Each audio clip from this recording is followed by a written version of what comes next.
तो देखो यार, सॉल्यूशन क्या है, ठीक है, इसमें भी हमारे लगभग इस चैप्टर के भी 3 पार्ट है, ठीक है, यदि देखा जाए तो एक पार्ट है सॉल्युबिलिटी का, जो हमें पढ़ना है एक एक करके। मैं थोड़ा सा आपको चैप्टर एक बार वो कर दूं ब्रीफ।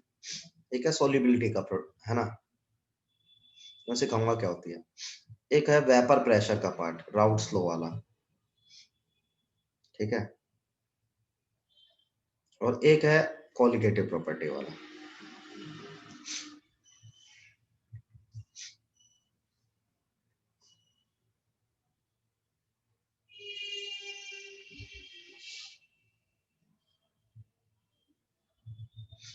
ठीक है, तो 3 इसमें पार्ट आप मान सकते हो जो कि है। अब सबसे पहले सॉल्यूशन क्या है, राइट, तो आपको सबको पता है कि आपने एक बीकर लिया, राइट,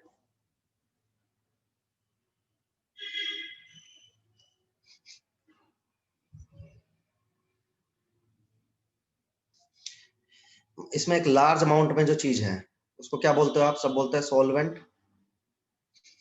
सॉल्वेंट क्या होता है, जो लार्ज अमाउंट में होता है, ठीक है।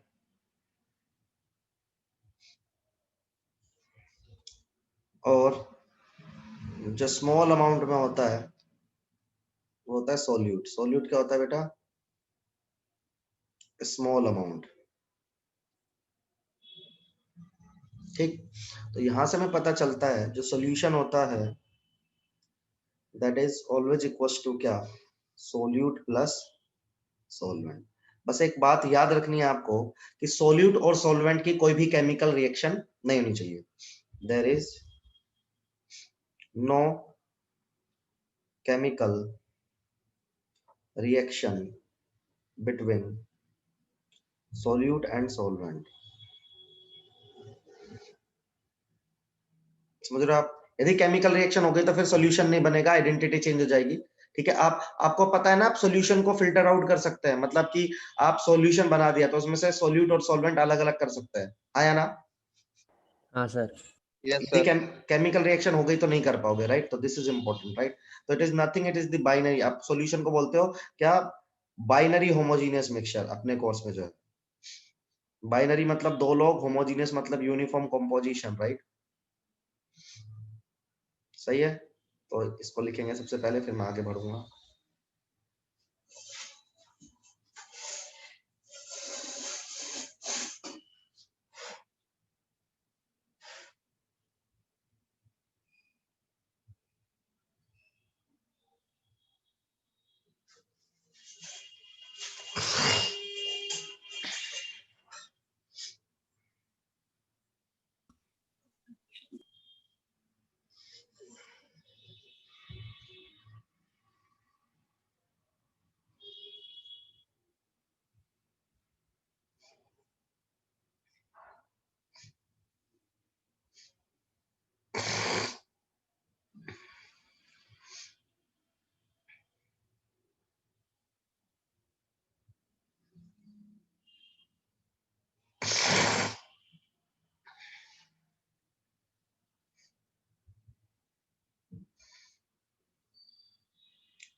डन।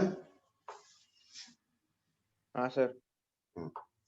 अब देखो, अब हमें पढ़नी है सोलिबिलिटी।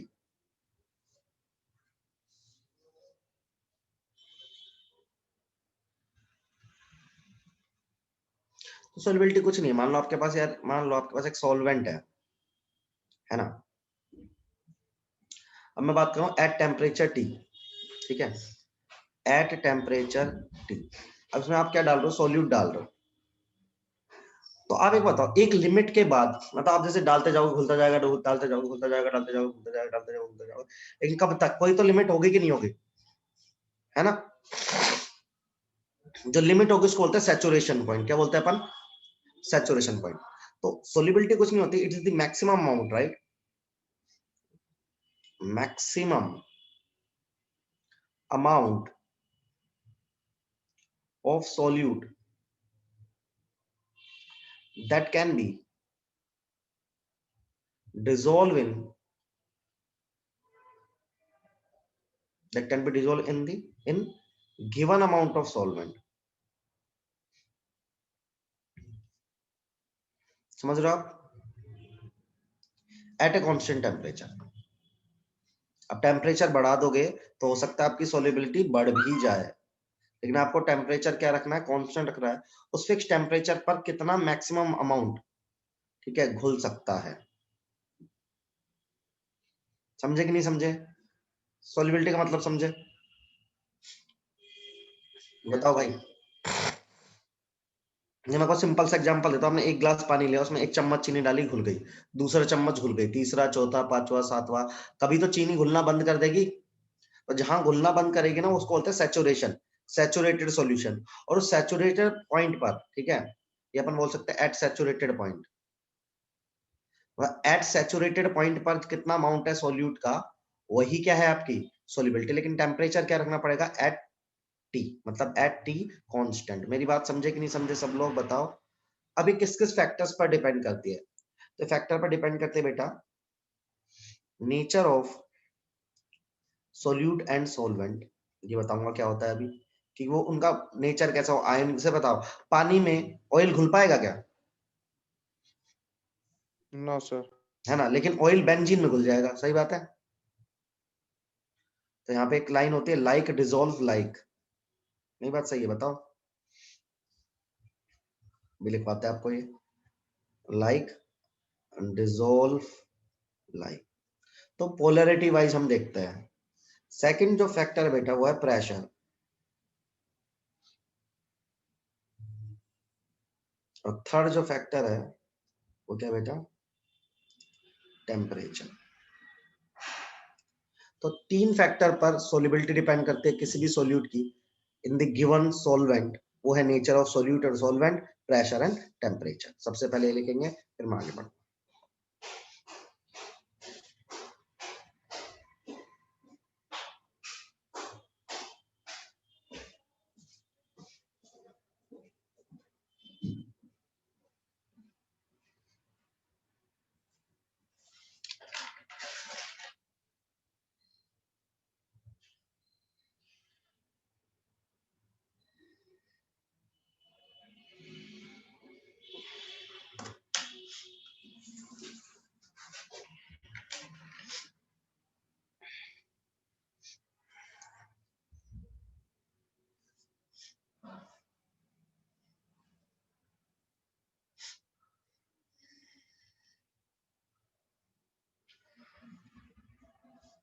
लिख लिया सर. अब देखो हमारे कोर्स में क्या क्या है सोल्युबिलिटी का सीन, कि हम सबसे पहले पढ़ रहे हैं हम सॉलिड इन लिक्विड. एक सोल्यूशन है जिसका सॉल्वेंट है लिक्विड, सोल्यूट है सॉलिड. तो इसमें सबसे पहली बात किस पर डिपेंड करेगी, वो तो मैं बता चुका हूं, nature of solute and solvent. तो यहाँ पे आपको पता है कि आयोनिक में कौन डिसॉल्व होता है, आयोनिक या तो पोलर. सही बात है? अरे सही बात है. और नॉन पोलर में कौन घुलता है, नॉन पोलर. जैसे बेंजीन में ऑयल घुल जाएगा, ठीक है, लेकिन बेंजीन खुद पानी में नहीं घुलेगा. सही. बेंजीन, क्योंकि बेंजीन कैसा है, कोवेलेंट कंपाउंड है. और पानी कैसा है तो पानी भी कोवेलेंट, लेकिन कोवेलेंट कैसा है, वो पोलर है. मेरी बात समझ रहे हो आप?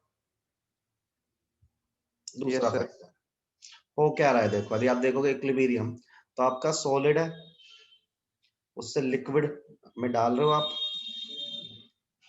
तो आपका बन रहा है सॉल्यूशन. सॉल्यूशन की स्टेट क्या होगी बेटा, सॉल्यूशन की फिजिकल स्टेट कौन सी होती है, सॉल्यूशन की फिजिकल स्टेट वो होती है जो खुद सॉल्वेंट की होती है. सही है. अब एक बात बताओ, यदि इस इक्विलिब्रियम में अपन देखें तो टेम्परेचर का इफेक्ट निकालू, तो यहाँ दो केस बन सकते हैं, केस 1 और केस 2. केस 1 में मान लो डेल्टा एच कैसा है, पॉजिटिव है. क्या है बेटा, कैसी रिएक्शन है, डेल्टा एच पॉजिटिव. मतलब यदि इसमें इसको घोल रहे हैं तो कैसी रिएक्शन आ रही है, एंडोथर्मिक. सही है भाई? अरे बताओ. सर. तो टेम्परेचर बढ़ाने से क्या होगा, रिएक्शन फॉरवर्ड जाएगी या बैकवर्ड जाएगी? यदि एक एंडोथर्मिक रिएक्शन है, टेम्परेचर बढ़ाएंगे तो फॉरवर्ड जाएगी. तो टेम्परेचर sir. बढ़ाने से यहाँ सॉल्युबिलिटी क्या हो जाएगी, यदि केस 1 में इंक्रीज हो जाएगी। केस 2 यदि डेल्टा एच आपका कैसा है, एक्सोथर्मिक है, तो टेम्परेचर बढ़ाने से आपकी सॉल्युबिलिटी क्या हो जाएगी, डिक्रीज हो जाएगी, क्योंकि रिएक्शन किधर जाएगी, बैकवर्ड। क्लियर है? तो इस चीज पे डिपेंड करेगा कि आपकी जो रिएक्शन है वो फॉरवर्ड चल रही है या फिर बैकवर्ड चल रही है। बात समझ में आई सबको, हाँ या ना बताओ? आ गई सर। आ गई, चलो।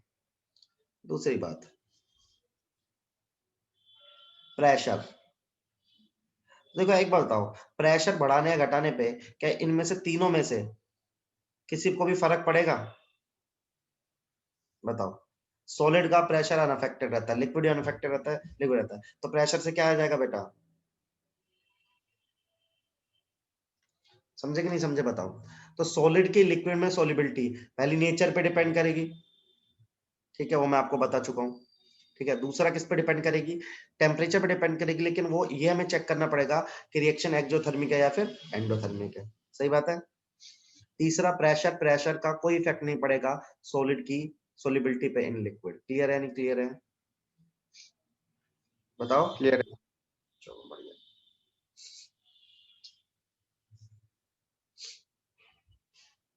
लिखेंगे इसको भी।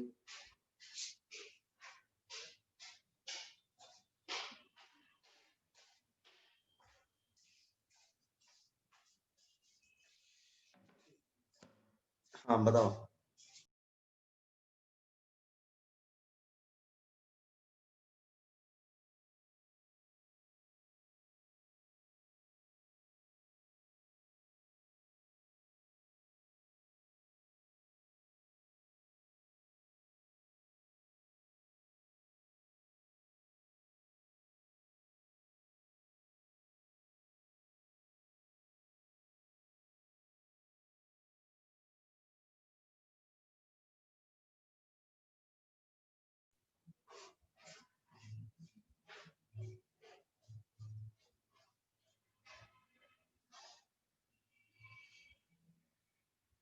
लिख लिया सर।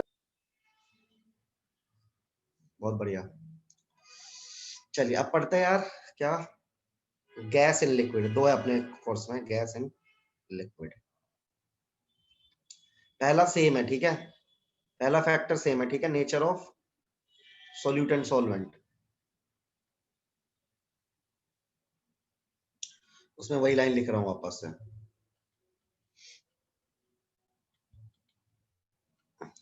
दूसरा, अब आता है टेम्परेचर पे, पहले लिख देते हैं इक्विलिब्रियम, राइट, जब दोनों फैक्टर पढ़ेंगे। तो एक गैस का लिक्विड में घुलना एक्सोथर्मिक होगा या एंडोथर्मिक? आप में से कोई मुझे बताएगा?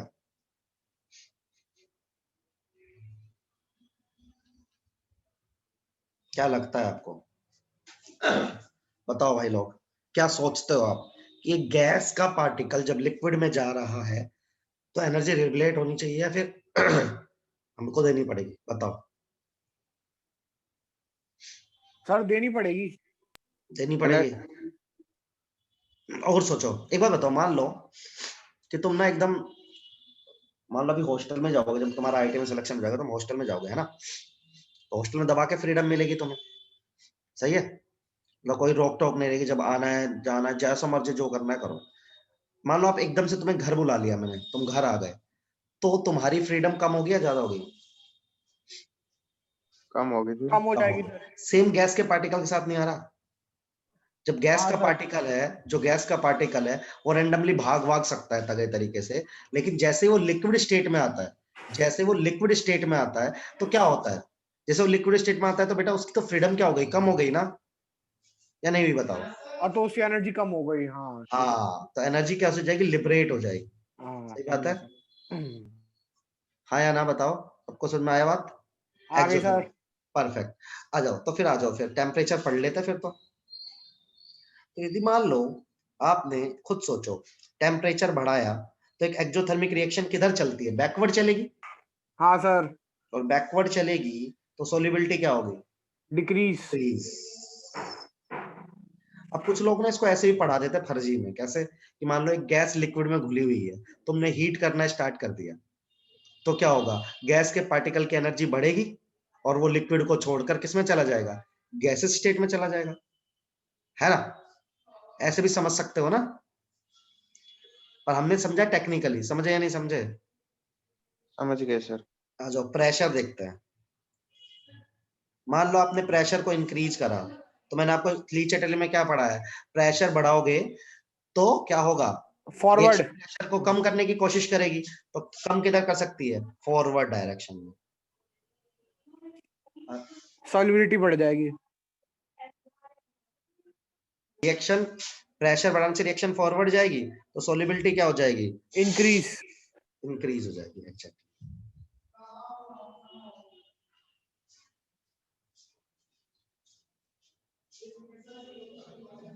ठीक है, ये तो समझ में आ गया आपको।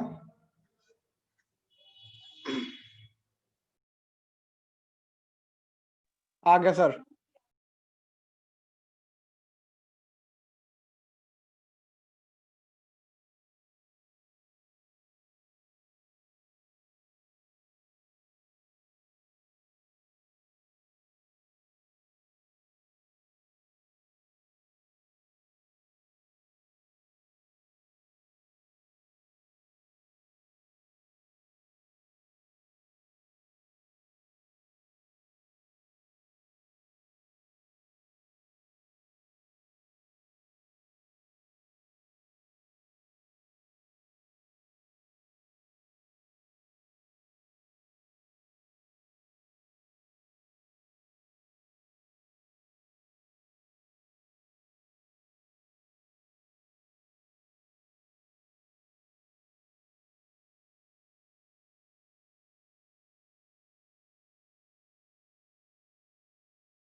सर कर लिया नोट।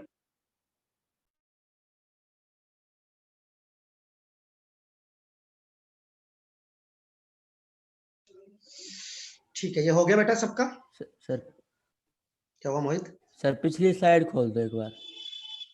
कुछ गड़बड़ हो गई क्या, बता।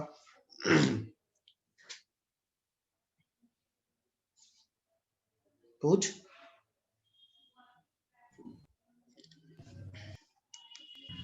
ठीक है सर, आगे चलो। चलो अब ना इसी पे ही ना एक लॉ बनाया, जिसका नाम है हेनरी लॉ। क्या बनाया, हेनरीज लॉ।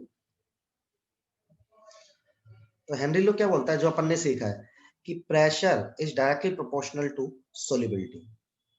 क्या बेटा, pressure is directly proportional to solubility. अब ये प्रेशर कौन सा, ध्यान से सुनना मेरी बात, मैं इसको बहुत अच्छे से बताता हूँ हर आदमी, क्योंकि समझते नहीं है लोग। तो ये लिक्विड है, ठीक है, ये लिक्विड है, सुनना ध्यान से। यहाँ पे ए गैस के पार्टिकल है, यहाँ पे ए गैस के, तो ये जो ए गैस के पार्टिकल लगा रहे ना प्रेशर, ये वाला प्रेशर है ये। एक अंदर भी प्रेशर हो सकता है गैस का, समझ रहा हो मेरी बात, ठीक है। मैं कौन सा प्रेशर की बात कर रहा हूँ, जो सरफेस पर प्रेशर लगा, ठीक है, प्रेशर ऑन सरफेस। ये आगे जाके आपको कंफ्यूज करेगा, अभी से क्लियर रखना अपने माइंड में। तो देखो, आप सोल्युबिलिटी को कैसे डिफाइन कर रहे हैं, सोल्युबिलिटी को हम कैसे कैसे डिफाइन कर सकते हैं। सोल्युबिलिटी को हम डिफाइन कर सकते हैं किस तरीके से, जो हम करते हैं यहाँ पे, हम डिफाइन करते हैं x of gas. X of gas क्या बेटा, मोल फ्रैक्शन ऑफ गैस। ये मोल फ्रैक्शन कहाँ का है, एक्स ऑफ गैस कहाँ का है, ध्यान सुनना, मोल फ्रैक्शन ऑफ गैस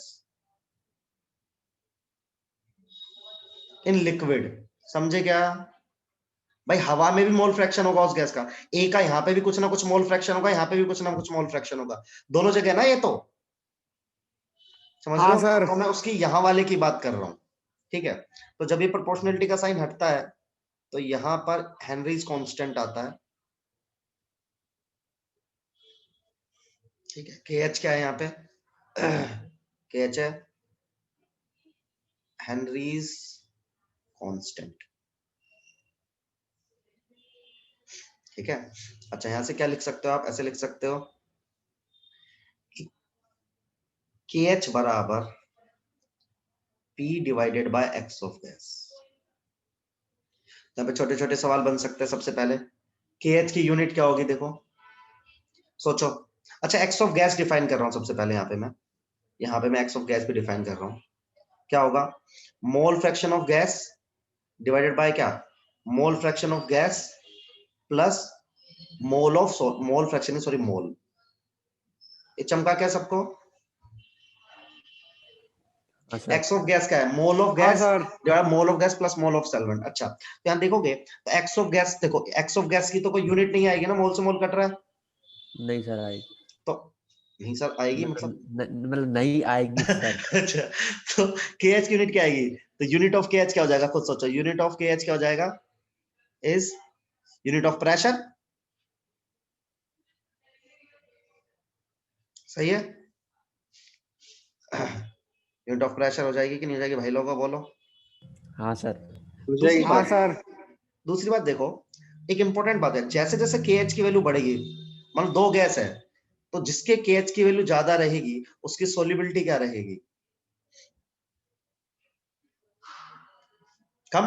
देखो ना ज्यादा। के, बेटा हाँ नहीं देख, के एच ज्यादा तो कम, सोल्युबिलिटी कम। कम तो हो मान ले जाएगी। दो ऐसा जेई में सवाल दे देंगे, तुझे तीन गैस के एच की वैल्यू दे देंगे, तो तीन गैस के एच की वैल्यू देखेंगे तो जिसका के एच ज्यादा रहेगा, सब ज्यादा, उसकी सोल्युबिलिटी कम रहेगी, मतलब। लेकिन प्रेशर कांस्टेंट होना चाहिए उस समय, सही बात है, इतना तो करना ही पड़ेगा, नहीं? अच्छा यदि मैं ग्राफ बनाऊं pressure versus x of gas का, तो हर आदमी को पता है क्या होगा, सही है। स्लोप क्या आएगा इसका? अरे बोलो, आएगा कि नहीं आएगा? आएगा सर। आएगा सर। बहुत बढ़िया। तो सबसे पहले ये लिखो, फिर इसको थोड़ा सा और अच्छा करते हैं, एक सवाल कराते हैं सुंदर सा। डाल्टन्स लॉ सबने, अच्छा एक बात बताओ, पेपर है इस संडे को तुम्हारा, तो क्या दूं केमिस्ट्री में? Any idea? आयनिक इक्विलिब्रियम चलेगा? हाँ सर चलेगा। तो आयनिक इक्विलिब्रियम में आपका सिलेबस है, ठीक है। सर पूरा ही दे दो ना, आयनिक और केमिकल एक साथ दे दो। आयनिक दोनों दे देंगे, हमारा तो कुछ नहीं जा रहा, हाँ दोनों दे दो दोनों सर। आएंगे, ठीक है। मैं तो पेपर बना दूंगा, दोनों का पेपर बनाऊंगा फिर, ठीक है।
सर हो गया। ओके भाई लोग, तो एक सवाल है जो बहुत ही इंटरेस्टिंग सवाल है, आपको दिमाग लगाना है। सबको हेनरी लो समझ में आया? पहले हाँ या ना बताओ। पहले पहला सवाल यही है मेरा। आगे सर। तो अब देखते कितना आया। एडवांस का सवाल है और मैक्सिमम लोग गलत कर गए थे, मैक्सिमम जनता। ठीक है। के एच ऑफ, मैं हिंट भी नहीं दूंगा इसमें, K H of N2 for water, K H of N2 for water solubility is 10 to the power 5 atm. If in air, if in air mole fraction of N2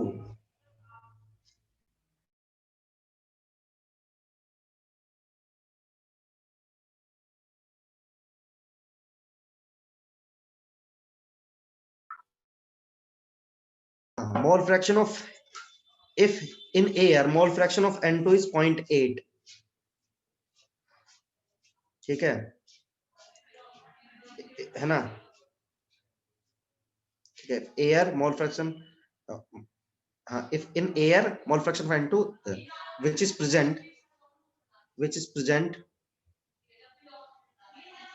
on surface of water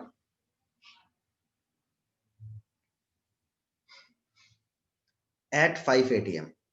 तो scene क्या है, 5 atm पे हवा रखी हुई है उस surface पे, और उस समय उसका जो प्रेशर आ रहा है वो आ रहा है 5 atm. आपको क्या बताना है? ठीक है, moles of N2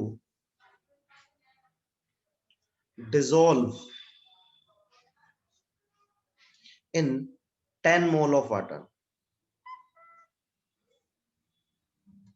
मैं फिर समझा रहा हूं, सरफेस है, 5 atm हवा रखी हुई है, उस हवा में मोल फ्रैक्शन ऑफ N2 0.8 है, ठीक है, और उस हवा का टोटल प्रेशर अपने पास 5 atm है। आपको बताना है कितने मोल N2 के घुले हुए हैं। ठीक है, सवाल समझ में आ गया सबको? अरे बोलो, सवाल हाँ समझ में हाँ आ सर, गया? सर आया। आ गया आ करो गया ट्राई, हाँ। करो।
है बेटा?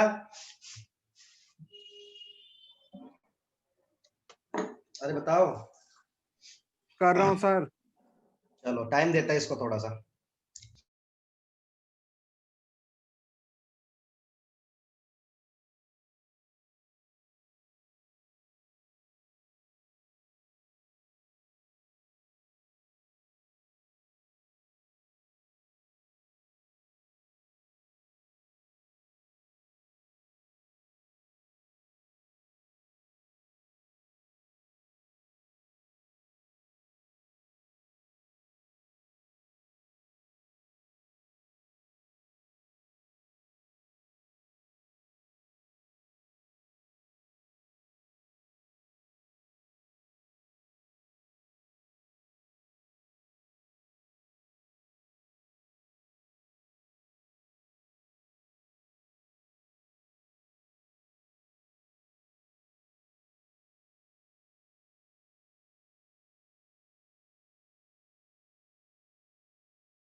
सर सर हाँ बेटा। सर ये a for x n2 के बीच में क्या लिखा है ये? A4 है। If in air mole fraction of N2 is 0.8। अच्छा सर। 1 मिनट और है, मैं फिर उसके बाद डिस्कस करूंगा। आंसर क्या रहा है सर इसका?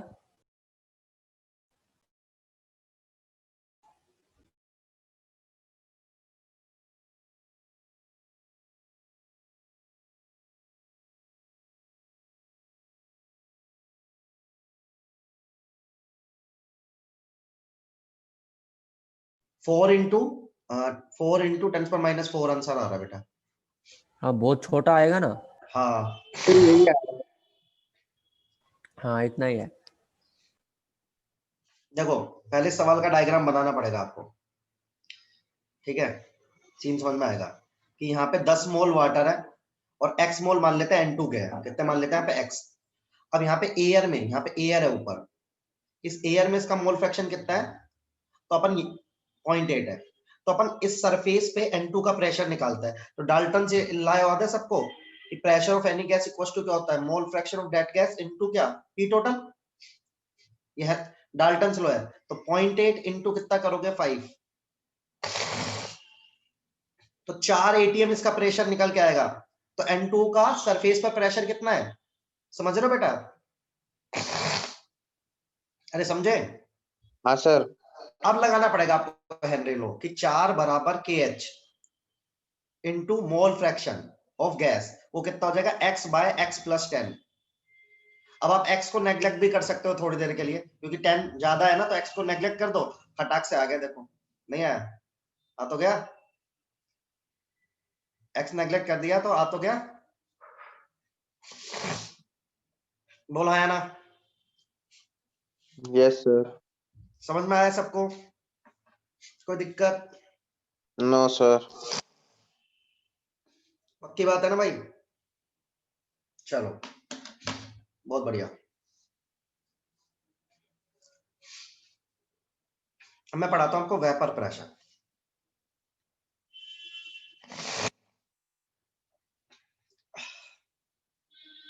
सीन क्या है देखो, मानो बस कोई लिक्विड है,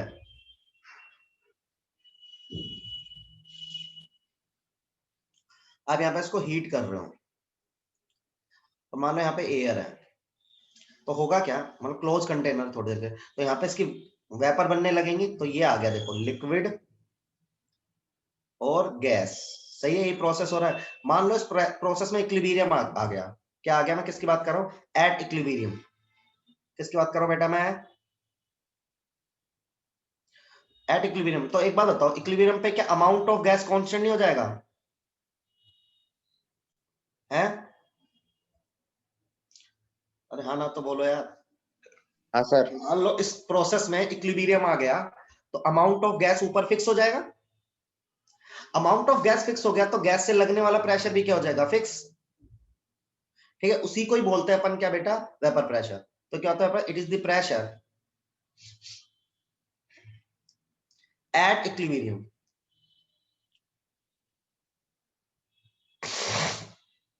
ये कहां का pressure, it is the pressure at equilibrium. समझ रहे हो आप, आया ना। हाँ सर।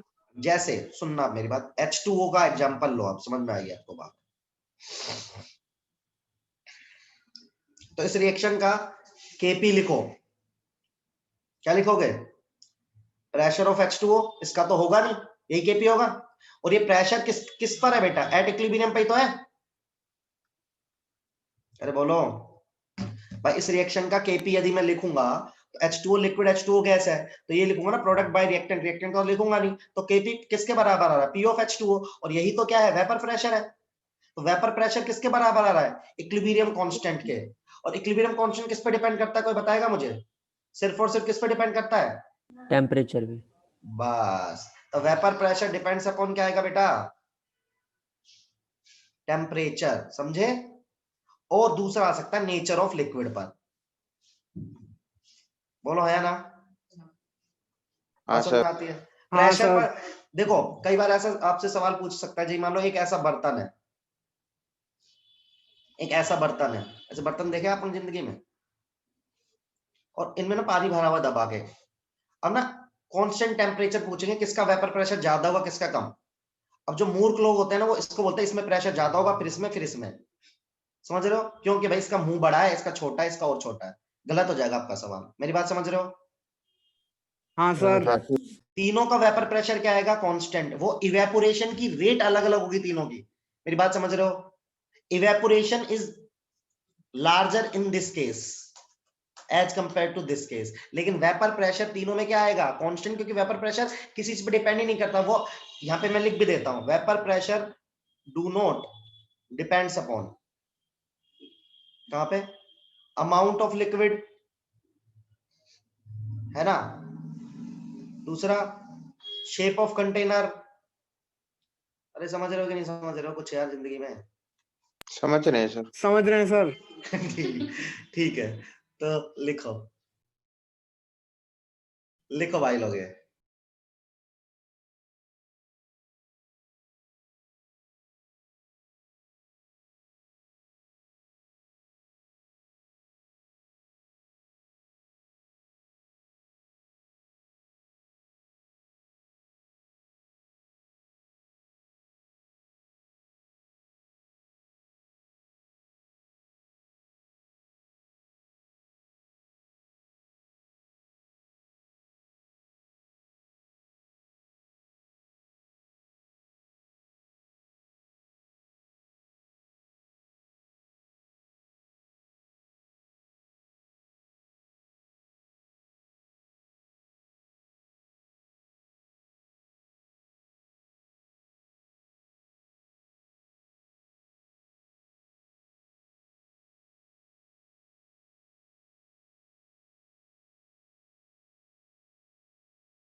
हाँ जी बेटा, हुआ?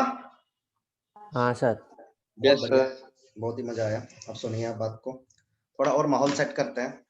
अब एक बात बताओ मेरे को तुम लोग, कि वेपर प्रेशर सबको समझ में आ गया, तो मैं ये जानना चाहता हूँ आपसे कि अच्छा फंडा होता क्या है ना? एक चीज समझते हैं कि मान लो कोई लिक्विड है ना यार, ठीक है? तो हम लिक्विड को ना ऐसे नजर से देखते हैं। कैसे नजर से देखते हैं? सुनना मेरी बात। आपने वो पढ़ा था 9th क्लास में या 10th क्लास में, जब भी जिंदगी में, इवेपोरेशन कॉजेज कूलिंग। सुना है कि नहीं सुना है? पहले बताओ। हाँ सर सुना है। मटके में ठंडा पानी क्यों हो जाता है? मान लो एक मटका है मिट्टी वाला और एक है स्टील वाला, किसमें ठंडा पानी होगा बता? मिट्टी वाले में। क्यों?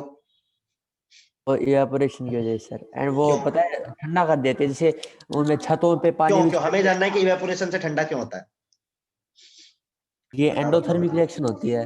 एंडोथर्मिक रिएक्शन होती है। एंडोथर्मिक होगी तो फिर टेम्परेचर बढ़ना चाहिए। टेम्परेचर दे रहा है तो ठूस रहा है उसके अंदर। नहीं सुनो मतलब तो ये, फिर। हाँ सुना, आप बता दो सर। हाँ ठीक है, तो देखो मैं तेरे से क्या कह रहा हूँ, देख लड़के, ये इसको बोलते हैं सरफेस। आज आपको मैं अलग ज्ञान देता हूँ, आपको मजा आएगा सुन के। ये पढ़ रखा है आपने, लेकिन आपने कभी इसको इस नजर से नहीं देखा। हर लिक्विड को बोलते हैं एक सरफेस और एक बल्क। समझे कि नहीं समझे? अब देखो, हाँ यदि किसी बल्क के पार्टिकल को देखेगा ना बेटा तू, तो देख चारों तरफ से मस्त घिरा हुआ है कि नहीं घिरा हुआ है वो? हाँ सर। बैलेंस फोर्स गिरा है। हुआ है। इसमें क्या है? बैलेंस फोर्स है। जो अपना बल्क का पार्टिकल है वो किस कंडीशन में बैठा है? बैलेंस फोर्स सिचुएशन बैठा है। लेकिन बेटा तू देखेगा कि जो तेरा सरफेस वाला पार्टिकल है वो नीचे की तरफ खींच रहा होगा, है ना? लेकिन आप में से बोलोगे सर ऊपर हवा भी तो ऊपर से भी तो फोर्स लगेगा। लेकिन क्या बराबर लगेगा चारों तरफ से? No sir. तो ये नहीं सर। डिसबैलेंस फोर्स में है कि नहीं, ये बताओ। अनबैलेंस बोलते क्या होता है? बैलेंस का उल्टा क्या होता है? अनबैलेंस अनबैलेंस अनबैलेंस, होता हाँ। अनबैलेंस सिचुएशन में अनबैलेंस फोर्स। सही बात है कि नहीं बात है, बताओ। है। सही बात है अब केमिस्ट्री में अनबैलेंस फोर्स का मतलब क्या है? उसकी एनर्जी हाई है, अनस्टेबल है सर। वो। हाँ हाँ हाँ सर। अनस्टेबल है कि नहीं है? अब तूने हीट कर दिया, तूने हीट करा, तो जैसे हीट करा तो पार्टिकल ऊपर गया। क्यों हाँ गया? सर। क्योंकि उसको अपनी स्टेबिलिटी को क्या करना था? एनहांस करना था, राइट? तो ऐसा करने से हमारे सिस्टम से अनस्टेबल पार्टिकल चले गए। चले गए ना, ऊपर वाला सरफेस चला गया जो कि अनस्टेबल था। हाँ सर। Yes sir. अनस्टेबल चीज चली जाएगी तो एनर्जी क्या होगी? लिबरेट होगी। अरे बोलो। हाँ ओके सर। सर। मान लो जैसे क्लास में दो लौंडे ऐसे कि जो दिमाग खराब करते हैं, समझ रहे हो? समझ रहे हो तुम? जो अलग अलग कुछ ना कुछ गड़बड़ करते रहते हैं, तो उस वजह से 8 बच्चों का दिमाग खराब हो रहा है। मैंने उन दोनों को लात मार के बाहर भगा दिया, तो क्या होगा बताओ? शांति बन जाए क्लास में। शांति बन जाएगी, पूरी क्लास पढ़ने लगेगी, स्टेबिलिटी बढ़ जाएगी, एनर्जी कम हो जाएगी। That's why energy releases in the evaporation. समझ में आई बात सबको, है ना? अच्छा मेरा क्या कहना है आपसे, मैं कह रहा हूं इसी से ही वेपर प्रेशर आता है। आप इसको क्लोज कर दोगे तो धीरे धीरे क्या होने लगेगा? इवेपोरेशन होने लगेगा, होने लगेगा, होने लगेगा। सर्टेन टाइम के बाद क्या आ जाएगा बेटा? इक्विलिब्रियम आ जाएगा, है ना? और उस इक्विलिब्रियम पे आने वाले प्रेशर को क्या बोलता हूं मैं? Vapour pressure. सही बात है। अच्छा मैं पढ़ाना क्या चाह रहा हूं आपको, मान लो कि मेरे पास एक सॉल्वेंट है। क्या है बेटा? मेरे पास एक प्योर सॉल्वेंट। सुनना सब लोग ध्यान से। मेरे पास क्या है बेटा? ये सॉल्वेंट। सॉल्वेंट मतलब क्या है बेटा? कि और वोलेटाइल है, ठीक है? सॉल्वेंट मतलब जो वेपर में कन्वर्ट हो सके। तो यहां पे जो भी पार्टिकल है, जो भी पार्टिकल है उस पे क्या लग रहा है? मान लो इसका नाम है ए, तो ए का फोर्स किस पे लग रहा है बेटा? ए पे लग रहा है, सही है? और मान लो यहां पे कुछ वेपर प्रेशर आ रहा है, उसको मैं बोल रहा हूं पी नोट। पी नोट क्या है? Vapour pressure of solvent, pure solvent. मेरी बात ध्यान से सुनेंगे सब लोग। अब यहीं से हमारा थोड़ा थोड़ा हम आपको लेके जा रहे हैं जहां पे मुझे लेके जाना है। तो मैं आपसे क्या कह रहा हूं, सुनना मेरी बात। अब मैंने क्या किया बेटा, इसके अंदर ये सॉल्वेंट था ना, इसके अंदर मैंने सोल्यूट भी डाल दिया, वो भी वोलेटाइल है मान के चलो। तो अब यहाँ पे ए पार्टिकल भी है, बी पार्टिकल भी है। तो मुझे बताओ ए वाले पार्टिकल पर अब फोर्स बढ़ा या घटा जब मैंने येलो पार्टिकल्स भी डाल दिए? तो पहले तो ए पे खाली ए फोर्स लगा रहा था, अब ए पे ए भी लगा रहा है और क्या लगा रहा है? बी। तो अब जो प्रेशर आ रहा है दैट इज पीएस। ये क्या है? Vapour pressure of solution. And my concern point is always PS is less than P note. बोलो हाँ कि ना? बताओ। मैं बोल रहा हूं हमेशा ना सॉल्यूशन का वेपर प्रेशर कम आएगा उसके प्योर सॉल्वेंट्स, और मैं 100% श्योर हूं। क्यों हाँ श्योर हूं? सर आएगा, बिल्कुल क्योंकि मैंने आएगा। आपको बताया ना ये चीज यार। मानते हो कि नहीं मानते हो? हाँ सर मान गए। तो लिख लो फिर। सुशांत लेट आने लग गया, कहाँ है आजकल तू? कहाँ? सर क्लास में ही था। तू लेट आता है आजकल, कल भी लेट आया था। मैं तेरे घर आके कूट दूंगा। अब बुलाऊंगा तेरे को सेंटर यहीं पे ही। निश्चल तो आने लगा है। हाँ सर। हम्म। सर वो बता रहा था कि 15 तारीख से कर रहे हो आप। हाँ करेंगे यार अपन, धड़ाधड़। क्योंकि अपना मान लो फरवरी का टारगेट तो नहीं होना चाहिए, लेकिन आपका मार्च का तो टारगेट लेके ही चलो कि आप जेईई मेन निकालोगे, तब आप एडवांस निकाल पाओगे। समझ रहे हो मेरी बात? हाँ सर।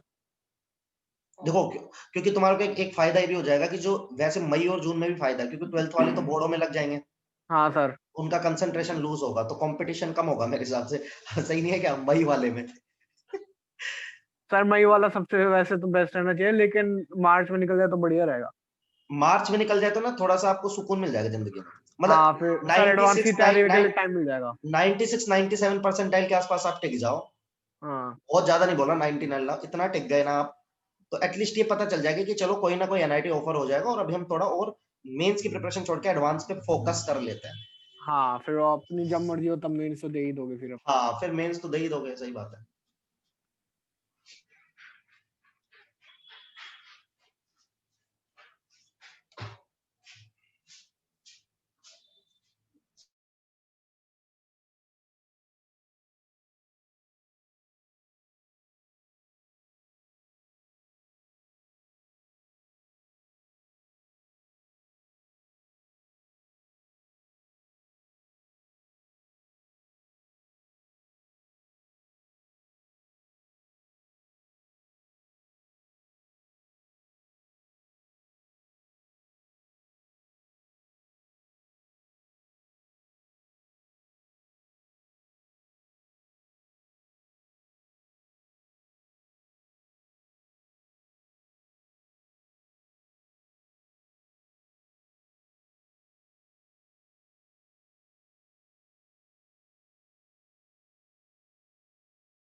लिख लिया sir.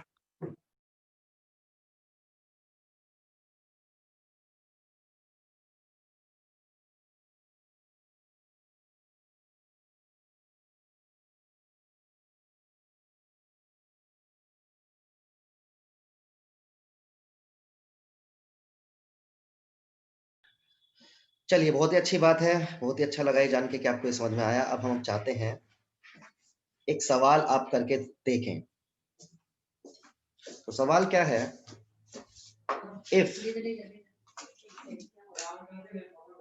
if air sample is saturated by benzene vapour pressure, benzene vapour saturated का मतलब क्या, कोई बताएगा मुझे? और पार्टिकल्स नहीं आ पाएंगे उसमें। मतलब इक्विलिब्रियम है। तो air sample saturated by benzene vapour at total pressure equals to 2 atm। ठीक है। If volume is made 1/3, if volume made 1/3, what is final pressure? 1 minute दे रहा हूं सोचने का, बहुत ही आसान सवाल है, क्योंकि जल्दी से बताओ। मैंने कुछ मिस भी किया है, एक चीज डेटा में से बता रहा हूँ। वेपर प्रेशर दे रखा है बेंजीन का, मतलब दे रखा होगा नहीं तो।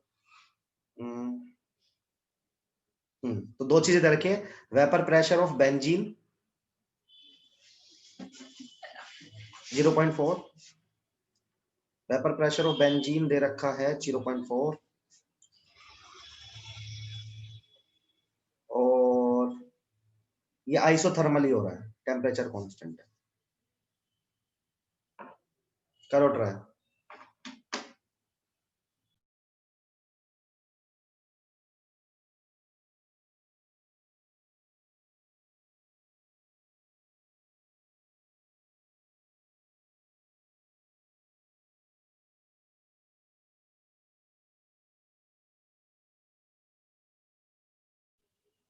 तो सबको एक चीज तो समझ में आ रही है कि इसमें क्या लगना चाहिए, बताओ। ये लगना चाहिए कि नहीं लगना चाहिए, बताओ। तो क्या इतना आसान है ये सवाल? अरे बताओ। मैंने इनिशियल वॉल्यूम भी नहीं दिया क्या आपको? Benzene vapour C6 2 volume made 1 by, नहीं अच्छा इनिशियल तो V ले सकते हैं, वी ले सकते हैं सर। हाँ लेकिन एक बात बताओ, क्या इसमें ये लगाना सही है? मैं आपको सिर्फ इतना बता, 2 इंटू वी बराबर V/3 इंटू पी है, ये लगाओगे, ये तो सबको समझ में आ रहा है, ये लगना चाहिए। लेकिन बस आपको एक गड़बड़ है इसमें, क्या करना पड़ेगा, वेपर दोनों जगह प्रेशर जो यूज पी का है, होगा सर इसमें। देखो देखो वेपर प्रेशर कभी चेंज होगा क्या? ना सर वो तो चेंज नहीं नहीं होगा, लेकिन सर। वो कहीं ना कहीं यूज तो होगा। हाँ, तो वो कितना लिखना पड़ेगा आपको इनिशियली, कितना रहेगा वो बताओ? 1.6। भाई 1.6 ही तो वो गैस है जो उसका प्रेशर चेंज हो सकता है, नहीं समझे? समझ गया सर। अच्छा हाँ सही है। देखो वेपर प्रेशर ये हाँ समझ गया 0.4, सर। चाहे प्रेशर 2 होए, चाहे 5 होए, चाहे 10 हो, चाहे 200 होए, क्या ये 0.4 कभी चेंज होगा? नहीं सर ये कांस्टेंट है। हाँ, बस इतनी सी ट्रिक लगानी है इस सवाल में, हाँ बाकी समझ गया आपको शायद सर। आंसर पता चल जाएगा। इसे मैंने आपको इसलिए बताया क्योंकि आप जिंदगी भर आप ध्यान रख लोगे ये, ठीक है? ये क्वेश्चन है बहुत मतलब इजी, लेकिन ये ठीक नहीं होता लोगों का, समझ रहे हो क्यों? तो इसकी कैलकुलेशन क्या बनेगी, नहीं समझे? समझ गए ना सब V लोग? इज बताओ। Equal to V/3 times P।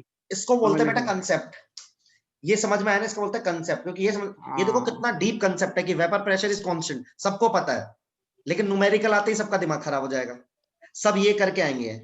लेकिन आपको ये नहीं करना है, आपको क्या करना है? अरे समझे कुछ जिंदगी में? समझ गए सर। हाँ सर।